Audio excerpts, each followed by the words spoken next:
yeah, the Satavahanas made land grants, but they don't really pay any attention to that. No, you're a bit late now. Come next time. Ma'am, actually there's a reason I guess. What is the reason? Ma'am, Sports Fest is going on in Miranda, so I have to be present there also, but nothing is going there, so sir told me to attend the classes. Okay.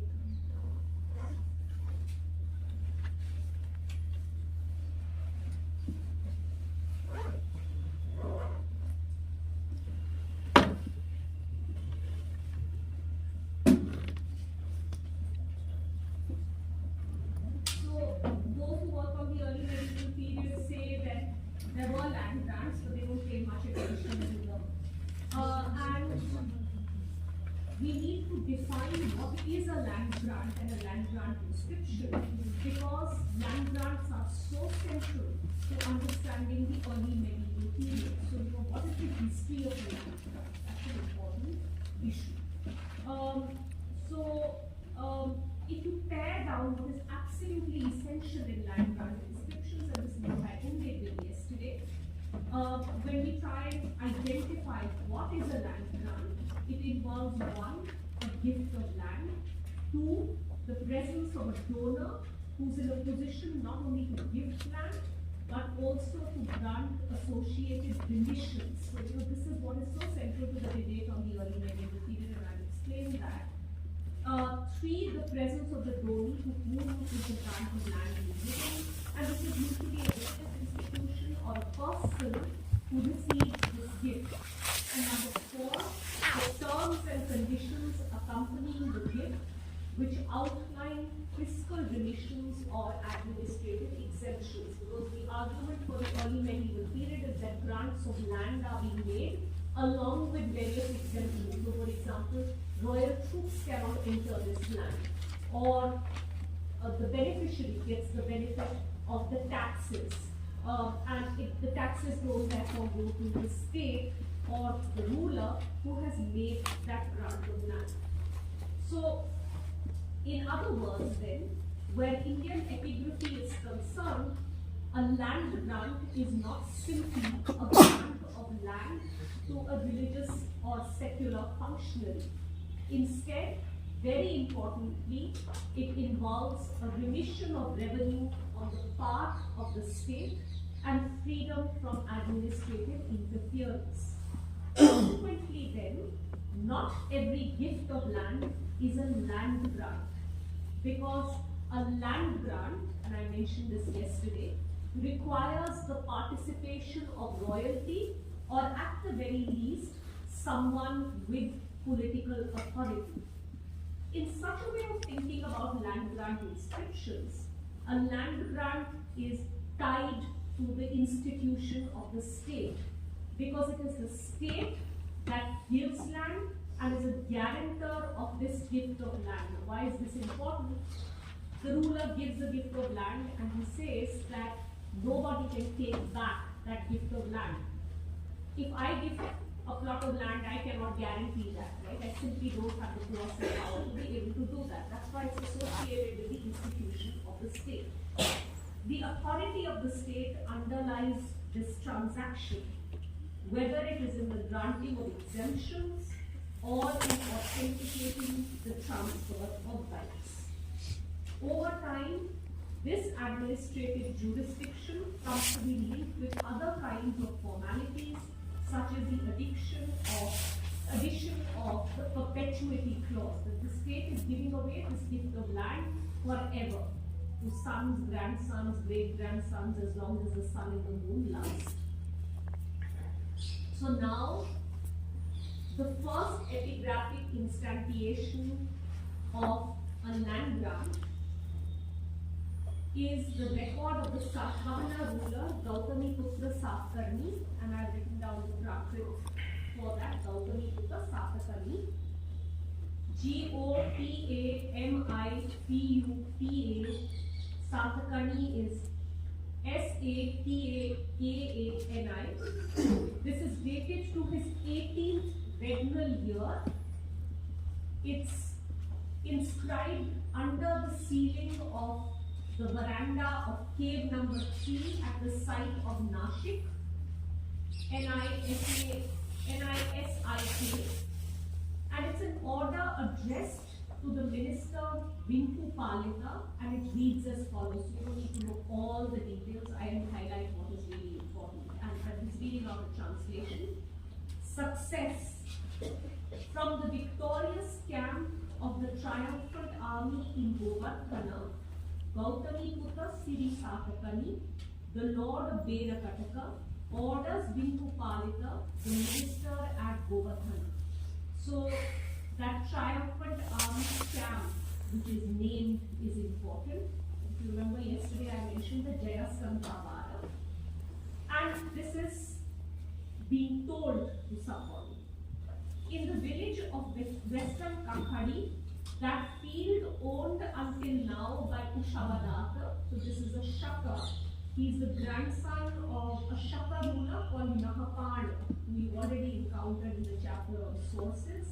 If you haven't, then you can look him up in the chapter of the post-Mauryan period, measuring 200 Nivatanas, and our field measuring 200 Nivatanas.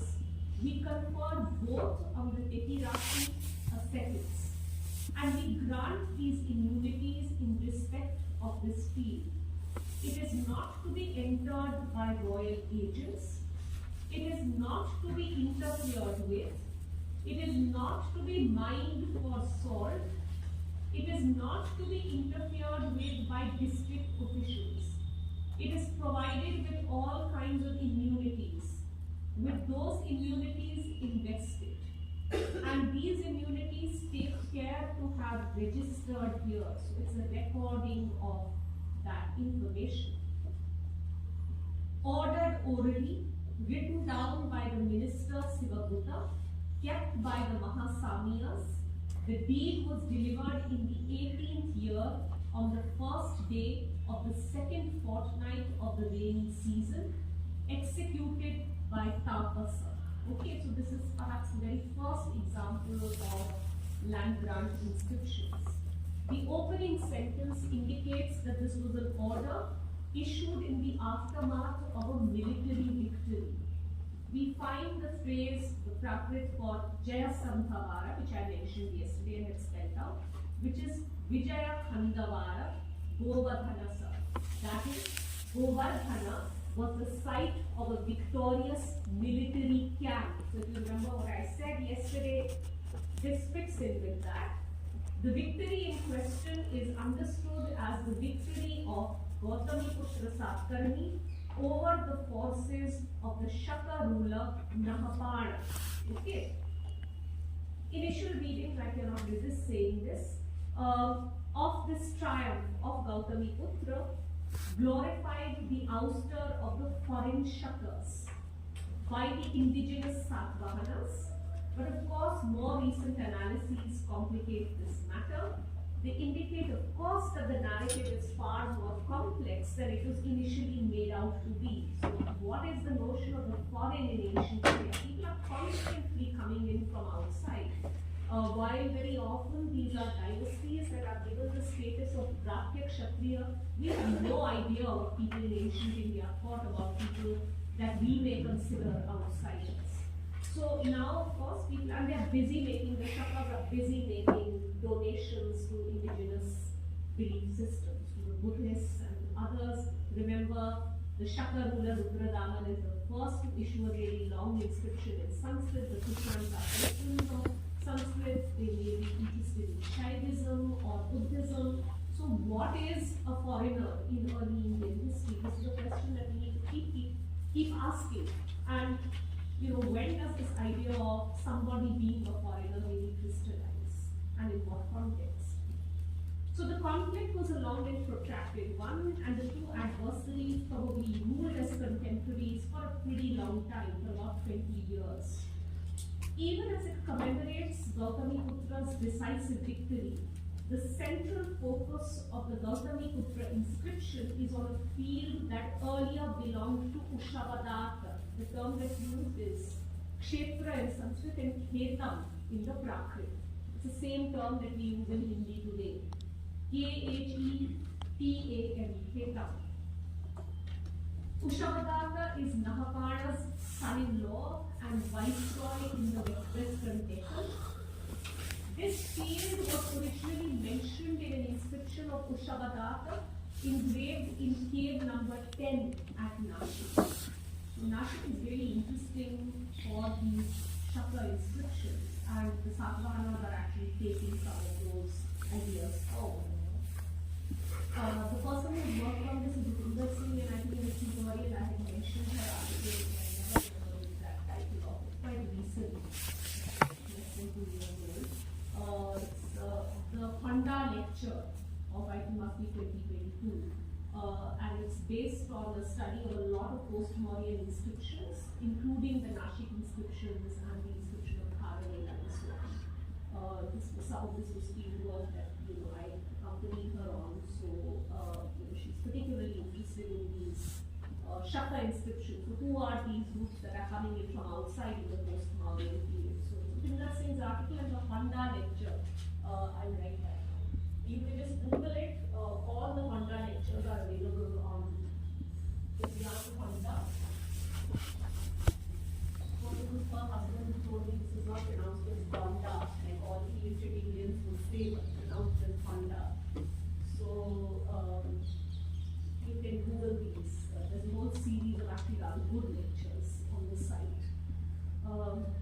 This is of course not essential reading at all, and this lecture delivered after the course was finalized. So it's definitely not part of the reading list, but you can read it, and she has nice visuals, photographs that she herself has taken.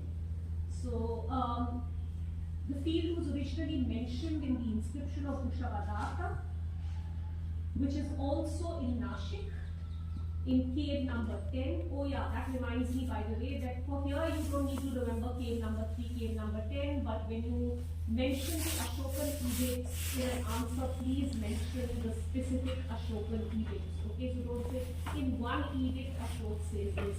Nobody is going to give you any marks.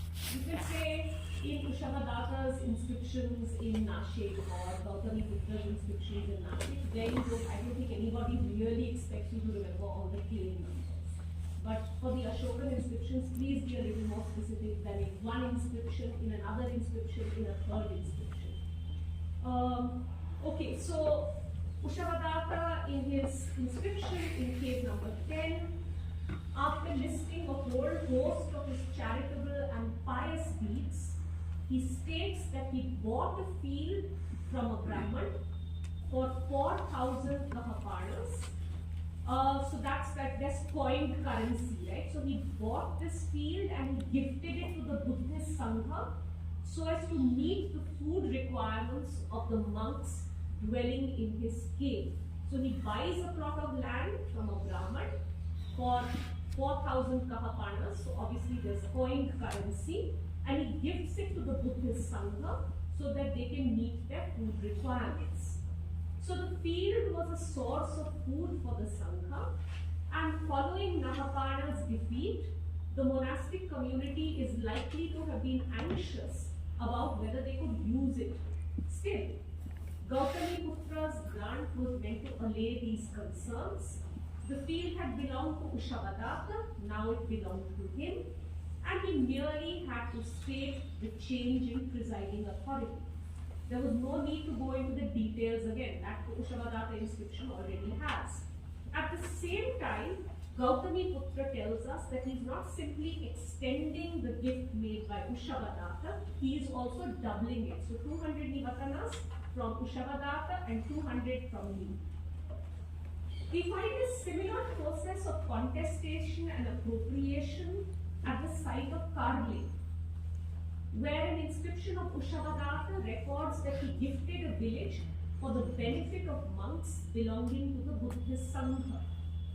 Here too, a grant by Gautamiputra succeeds Ushabadatta's record, and it's dated 2 weeks after his grant at Nashik. And the terms of reference are mostly the same. But whereas the grant at Nashik concerns only the gift of a field, the grant at Karle upholds the gift of a village. Gautamiputra's grants at Nashik or Karle thus cannot be seen in isolation. They have to be read in continuation with Ushabadatta's inscriptions since they were part of the ways in which political transitions were being articulated and defined. So they take forward what Kushabadatta is saying. At the same time, they do mark the beginning of something new. In Kushabadatta's inscriptions, while gifts of land find mention, that's the point. Okay, so I'm coming to the point now. There are no privileges or exemptions associated with these gifts. So what the Gautamiputra inscriptions are important for is the exemptions that they give. Such privileges or exemptions are first mentioned in Gautamiputra's inscription of the year 18 at Nashik and find repetition in his subsequent records. So with Gautamiputra begins this tradition of what we call land grant inscriptions. The point is, simply the gift of a land doesn't make a land grant inscription, it's the exemptions that are really important. What are the terms that are used? Okay, so these are kind of important because these will keep popping up again and again in the work of the early medieval period. What is called the Gupta post-Gupta period, although as I mentioned, the Guptas themselves do not make grants of land. So this is very persuasively argued by recent scholars, including my colleague and very good friend, Meera Vishwanathan, who was not in the University of English. It's a lovely edited volume which I've been introducing to students for the last few years since it came out. The current third year, maybe it came out a year before that, but I usually wait for a few months at once before I do. The volume is called The Social Bonds of Pre-Modern Transactions. We have it in the college library, and it's edited by Mekhola Gomes, Digvijay Kumar Singh, and Meera Vishwanathan. So Meera's work I've already named on the Aryan question. Actually, she works on the early historic period. So she works on inscriptions. Many of us work on texts and are now working on inscriptions as well. So I should also say, like all these young people who came, I work with so many languages. I can speak English, Hindi, but I also work with something more exalted than just Punjabi and Urdu, Sanskrit, Pali, and Prakrit. So one should learn all these things from these young people. And I'm assuming you know what I'm talking about. Right? Oh, many of you didn't come for that Kal Chakra. The confidence of the young is just astounding. Anyway, so what are the terms that are used in these? I contrast that with Parvati Sharma, who's kind of making fun of herself throughout.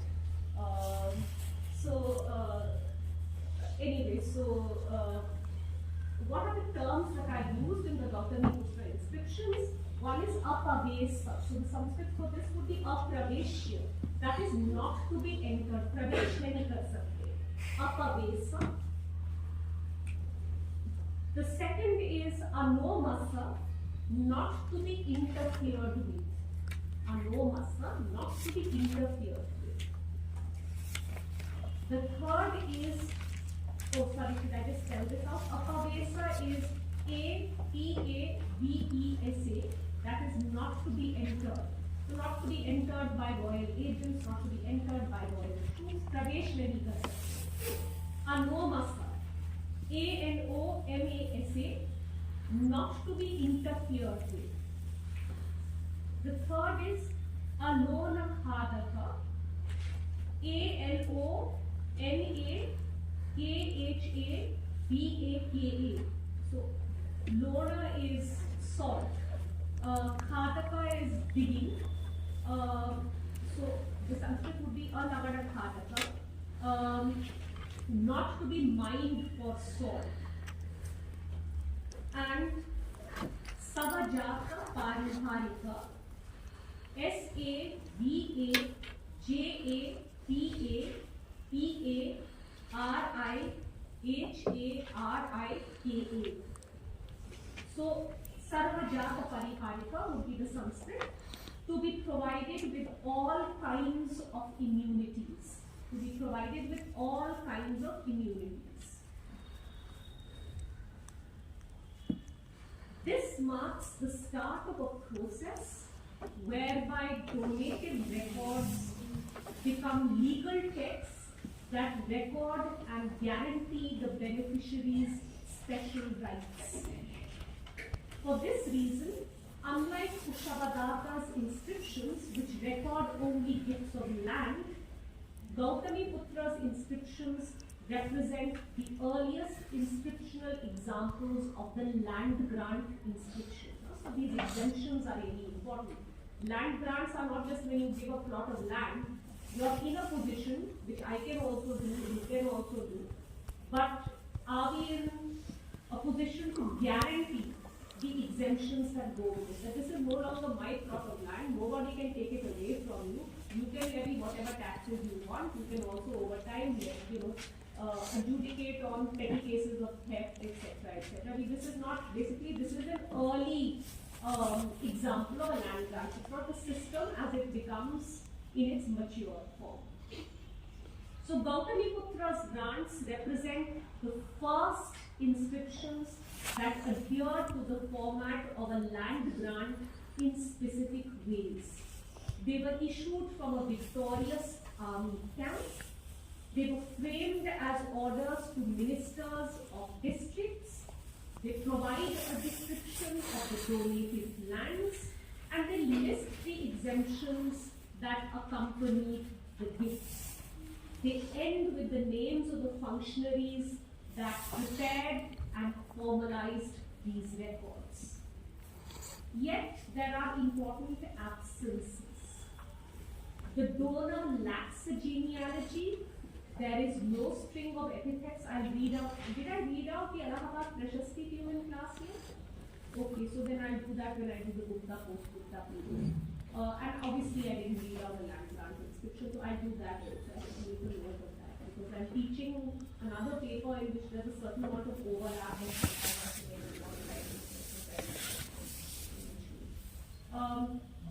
Okay, so the donor lacks a genealogy, there's no string of epithets, the donees are not Brahmins, they are monks of the Buddhist Sangha. These are not literary compositions, they're quite straightforward and simple, and that's why it's important to get a sense of what the later land grant inscriptions are. They're in very complex Sanskrit, so they're quite complex compositions, even if some of them are very ungrammatical, and that makes us wonder what kind of Brahmanas are these who are composing these inscriptions. This is an upstart dynasty and upstart set of Brahmins who are composing their genealogy and saying they're great. They really can't get anybody better than that to compose their text for them, right? So you need people to invoke what Thapar and Champa collection and earlier generation people telling us you need legitimacy. But who's going to grant you that legitimacy when the high class Brahmins are not willing to do that? So you find somebody else who's going to do that. But they're not really great scholars, so they will write ungrammatical inscriptions, praising you. So sometimes these mistakes and all that indicate that you're looking at an upstart dynasty, which is just wielding power. 10-15 लोगों को मार दिया and then बाकी की पिटाई कर दी. And they're not saying, I'm someone who comes to, trace your genealogy back to some long lunar line or say that you come out of Agnikula or something like that. Who's going to stop you? You need that power. But you may not get the best kind of Brahmins to support your claim to power. So you will find somebody who's going to, concoct that genealogy for you. Remember, Thapar says that genealogies are not really facts. They cannot be read literally, but they need to be particularly understood in times when there's social flux. So you find somebody who's willing to concoct some genealogy for you. May not be a very high-class Brahmin. So then that makes you ask, why is this guy writing this kind of ungrammatical Sanskrit? So there's something going on there. There's some kind of social churning going on there. You can link it up with the processing of the early medieval period because it's really important to have Sanskrit records legitimizing your power. Not good enough to just have something in a local language or in Prakritic language. So the donees are not Brahmins here, but monks of the Buddhist Sangha. These are not literary compositions by a high functionary. These are fairly prosaic statements, so they are not in ornate Sanskrit. There is nothing to indicate that the grant was made in perpetuity for as long as the sun and moon last, nor are there any concluding implications or benedictions. I mentioned this yesterday, I'll talk about this later when I talk about the early medieval grants. What are these implications? So they are in the form of curses. If you take back or somebody takes back this grant of land, terrible things will happen to you, or as we used to be told, woe betide you. You know, so your ancestors will rot in hell, you will rot in hell for 60,000 years, in your next birth you will be born as an ant in a heap of shit, something like that.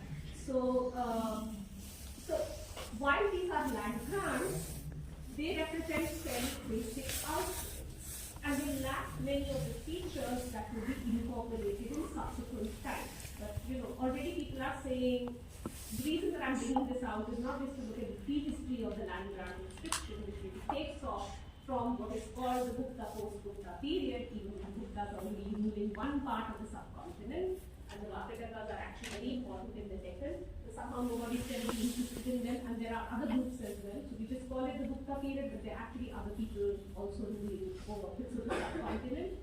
And the Guptas do not issue grants of land. The Vakatas do, but the Guptas do not. So this is important in understanding what happens later, because this is the beginning. But the Satavahanas are also supposed to have had a feudatory setup. So that's also the context in which this becomes important.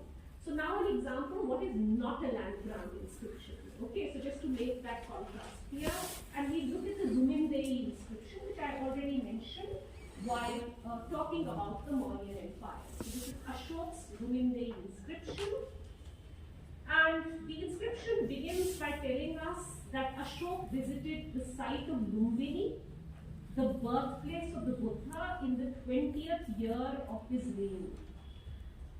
The next two sentences state that he paid respect at the site by causing a stone railing and a stone pillar to be put up, as well as exempting the village from taxes. Important point, exemptions. Okay. So the donative aspect of the Zumindei inscription consists of two parts: a donation and a waiver. The donation consists of a stone railing and a stone pillar, and therefore the waiver is really important. So land is not being donated. What is being donated is a stone railing and a stone pillar. Thapa translates the Zumindei inscription. So the village, it's not a person or a group of people, but a village, because the Buddha was born there, is exempt from Bali, one kind of tax, B-A-L-I, and it is made Athabhagye, A-T-H-A-B-H-A-G-I-Y-E.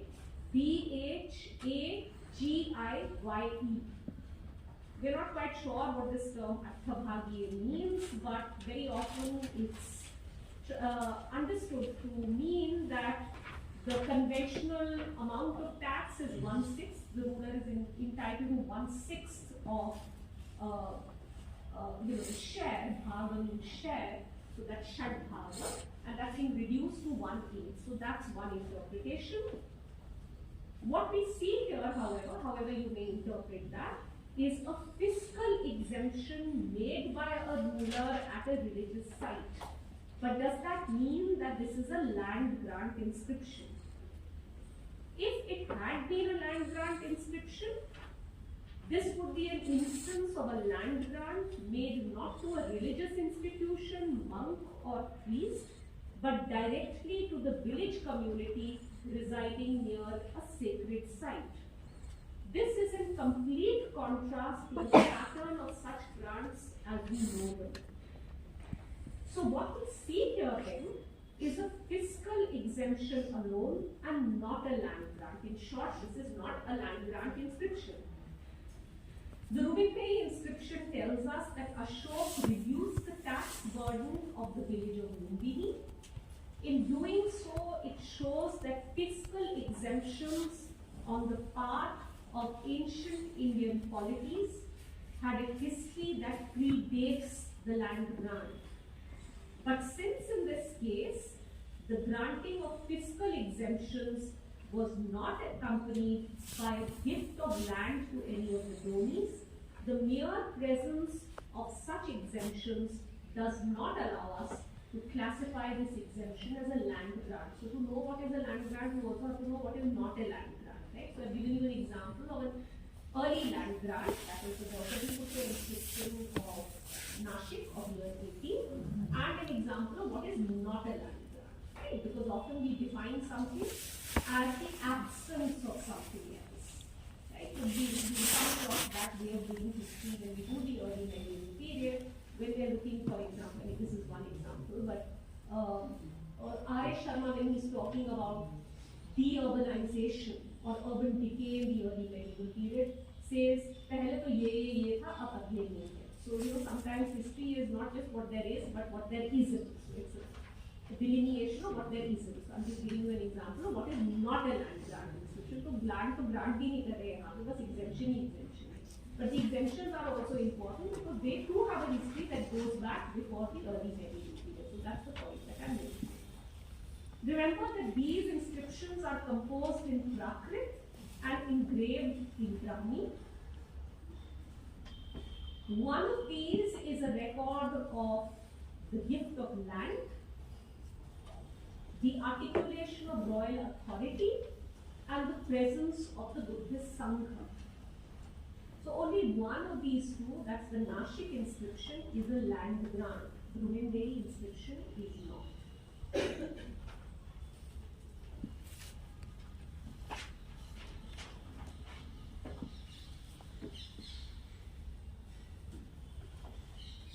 The practice of making such grants began in the early historic period, not in the early medieval period. Yet, epigraphists and historians have not paid adequate attention to these inscriptions on account of their relative simplicity. So this is not the land grant inscription in its full-blown form, in its mature form. And they are contrasted with the classical early medieval forms. We need to remember not just what a land grant is, but also what a land grant does, by which one means what are the economic and political arrangements that land grants make possible. R.S. Sharma foregrounds the land grant inscription as a gift of land associated with remissions and exemptions backed by the power of the state. Sharma's argument concerning the role of land grants in being very important in understanding the early medieval order saw them as agents of the parcelization of sovereignty. You need to do feudalism for this, but basically, very briefly,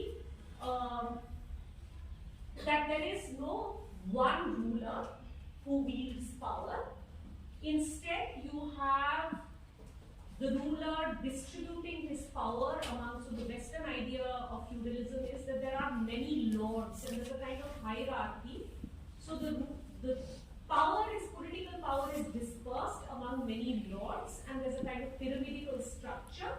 Right on top is the monarch, and part of his power is exercised by lords.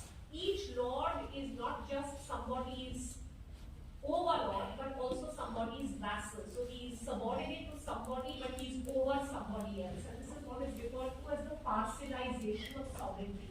You will do this in social formation, but maybe I will come to it before Dr. Neerav does, so then I can do a lecture and a bit on what is feudalism and how is it adapted to the Indian context. But I will not bring the debate right up to date, like in the 21st century. I will only do what you need to know for my paper.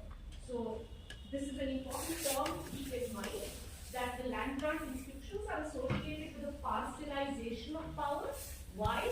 Because the ruler is saying, take this land and here are all these exemptions. My troops cannot enter it, I cannot mine there for salt, nobody can interfere with it. So the argument is, now that plot of land belongs to the donee, to the beneficiary, and he can exercise power over it. So the ruler who's giving that gift of land is, R.S. Sharma says, giving away part of his power, and this fits in with the idea of feudalism as involving the parcelization of sovereignty. Okay, so land grant inscriptions are seen as agents of the parcelization of sovereignty because the granted land, R.S. Sharma tells us, became the donie's personal estate.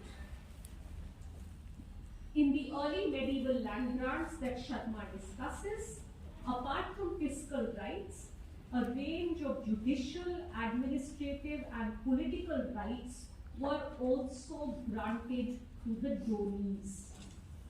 This is clearly not the case where early historic grants were concerned. So this is in short then a system that begins in the early historic period and then matures in later periods from around the 4th century. So the point is, and this is again also a historiographical point, that R.S. Sharma sees a sharp break between the early historic and the early medieval. So early historic is marked by, we know this is not really the case, by centralized states, of which the Mauryan is kind of a model, and then the post-Gupta period is marked by decentralization, political fragmentation, the partialization of sovereignty. The early historic is marked by the development of trade networks and urban efflorescence. The early medieval is marked by the shrinking of trade networks and deurbanization of urban decay. The early historic is marked by a flourishing money economy, and I want to draw your attention to this. So and so buys a plot of land with 4,000 kahapanas, so that coined currency is constantly being mentioned. Remember the Arthashastra, somebody highlighted this yesterday in the tutorial also. You know, so many kahapanas, if you're a senapati, so many kahapanas to you. If you're a scribe, so many kahapanas. If you're, some spy or something like that. So we're looking at an economy where coined currency is being used, right? And that's something that R.S. Sharma tells us in the critiques of all of this actually. You have dwindling money supply in the early medieval period. So the emphasis then is on the break between the early historic and the early medieval, which is marked by the breakdown of political power, deurbanization, the shrinking of trade networks, paucity of coined currency. And this fits in with the early ideas of feudalism as marking the medieval times or Middle Ages of Europe, which see again a sharp break from classical antiquity. So what I'm drawing your attention to is, to begin with, I mean, there are critiques of all of this, which I'll do later, but also the patterns of inscriptions which continue. So the Prashasti has its beginnings in the early historic period.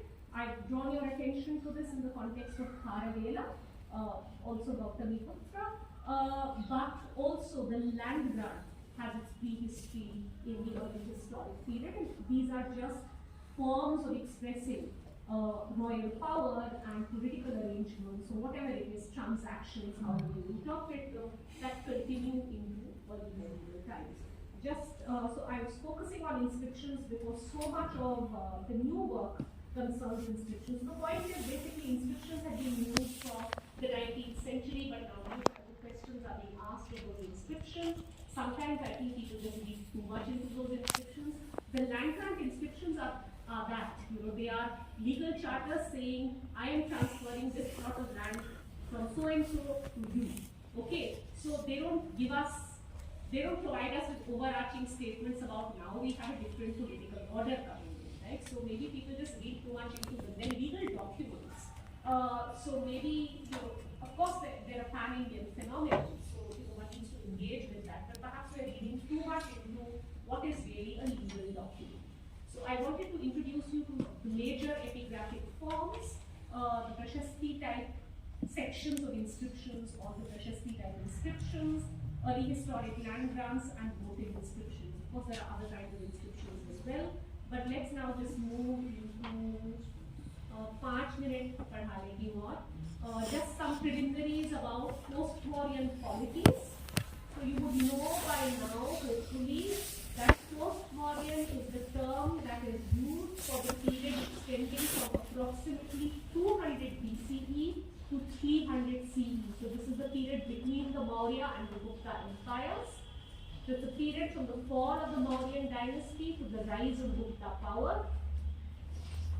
Of course, there are several new developments in this phase, but we also need to see this period in terms of continuity and intensification of political, economic and social processes that started in the post-Vedic period, that is from the age of the Buddha and matured in the Mauryan, culminating in the post-Mauryan, state formation, urbanization, renunciatory practices, for example, the crystallization of the Varnajati scheme.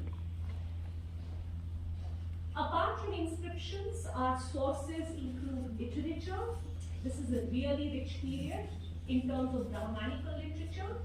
So you have, for example, the Dharma Shastra texts, the Ramayana and the Mahabharata taking their form in this period, and a whole host of other texts.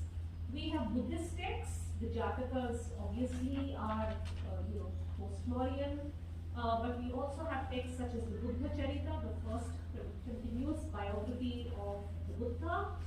We also have foreign accounts. We have texts such as the Pericles of the Erythraean Sea, which are also important for thinking about this period. So we have a whole range of literary sources. We have archaeological excavations, so the fag end of northern black polished ware cultures. We have coins, a large variety of coins and a large number of coins issued by indigenous dynasties, foreign dynasties in different parts of the subcontinent. And of course, we have inscriptions, as I mentioned, in Prakrit and for the first time also in Sanskrit. We also, of course, have Tamil inscriptions, but that's a separate subtopic. We also have architectural and art remains from these 500 years. So I'm going to look at North India first and then move on to South India. And there I'm not just going to look at political processes, I'll actually begin with Tamil literature because that I've not done in any detail. And this is a period that's still wrongly called in some courses the Sangam period, and we keep talking about Sangam literature, but in fact there's so much evidence, a good deal of it epigraphic and numismatic, that I'll bring all of that in, and also the issue of how do you read this literature. So I'll follow the reading list and look at Rajan Gurukar and people's work, but there's also now the more interesting work of people such as Manudeva Devan, so moving away from the old style, 70s, 80s, Jain type work. Manudeva Devan is also from the 80s, but so I'll stop here today. And I'll move on to first the Shungas and the Chetis, then the dynasties that come from outside. Chetis are the dynasties.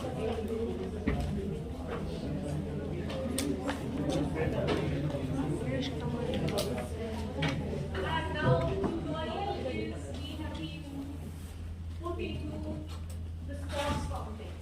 So it's SC4.